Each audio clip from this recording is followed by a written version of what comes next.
जम्मू कश्मीर के कठुआ जिले में सुरक्षा बलों ने एक बड़े ऑपरेशन में 5 आतंकियों को ढेर कर दिया है। ये एनकाउंटर शुक्रवार को शुरू हुआ और देर रात तक चला। इस मुठभेड़ में 4 पुलिसकर्मियों ने भी अपनी जान गंवाई, जबकि कई अन्य घायल हुए हैं। यह घटना कठुआ के बिलावर इलाके में हुई, जहां आतंकियों के छिपे होने की सूचना मिलने के बाद सुरक्षा बलों ने सर्च ऑपरेशन शुरू किया था। इस ऑपरेशन में जम्मू कश्मीर पुलिस के साथ साथ सेना और सीआरपीएफ की टीमें शामिल थीं।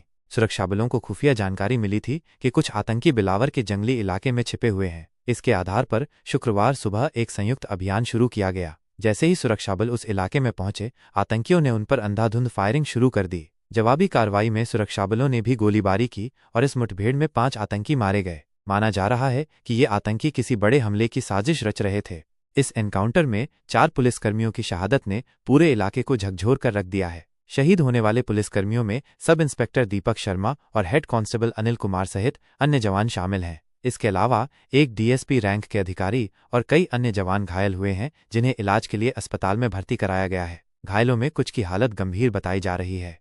जम्मू कश्मीर पुलिस के डीजीपी आर स्वैन ने इस ऑपरेशन को बड़ी सफलता करार दिया है। उन्होंने कहा कि आतंकियों को मार गिराना सुरक्षा बलों की बहादुरी और समर्पण का सबूत है। हालांकि उन्होंने पुलिसकर्मियों की शहादत पर गहरा दुख जताया और उनके परिवारों के प्रति संवेदना व्यक्त की। डीजीपी ने यह भी बताया कि मारे गए आतंकियों की पहचान अभी की जा रही है और उनके पास से भारी मात्रा में हथियार और गोला बारूद बरामद किया गया है। यह एनकाउंटर उस समय हुआ जब जम्मू कश्मीर में आतंकी गतिविधियों में हाल के दिनों में बढ़ोतरी देखी जा रही है। खुफिया एजेंसियों का मानना है कि ये आतंकी सीमा पार से घुसपैठ कर इलाके में दाखिल हुए थे। कठुआ जिला, जो अंतर्राष्ट्रीय सीमा के करीब है, अक्सर घुसपैठियों के लिए प्रवेश द्वार बनता रहा है। इस घटना के बाद इलाके में हाई अलर्ट घोषित कर दिया गया है और अतिरिक्त सुरक्षा बलों को तैनात किया गया है। स्थानीय लोगों का कहना है कि सुबह से ही इलाके में गोलीबारी की आवाजें सुनाई दे रही थीं। मुठभेड़ के दौरान कई घंटों तक इलाका युद्ध के मैदान में तब्दील हो गया था। आतंकियों के पास से बरामद हथियारों में AK-47 राइफलें, ग्रेनेड और अन्य विस्फोटक सामग्री शामिल है। इससे साफ है कि ये आतंकी किसी बड़ी वारदात को अंजाम देने की फिराक में थे।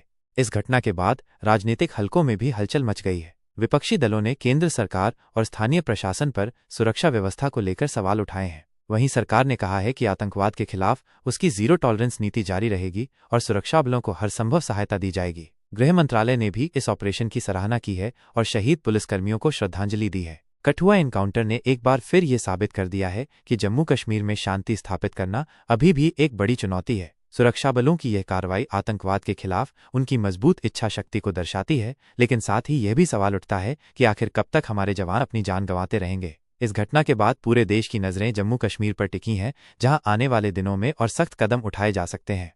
अंत में ये कहना गलत नहीं होगा कि कठुआ का यह एनकाउंटर सुरक्षा बलों के लिए एक बड़ी जीत है।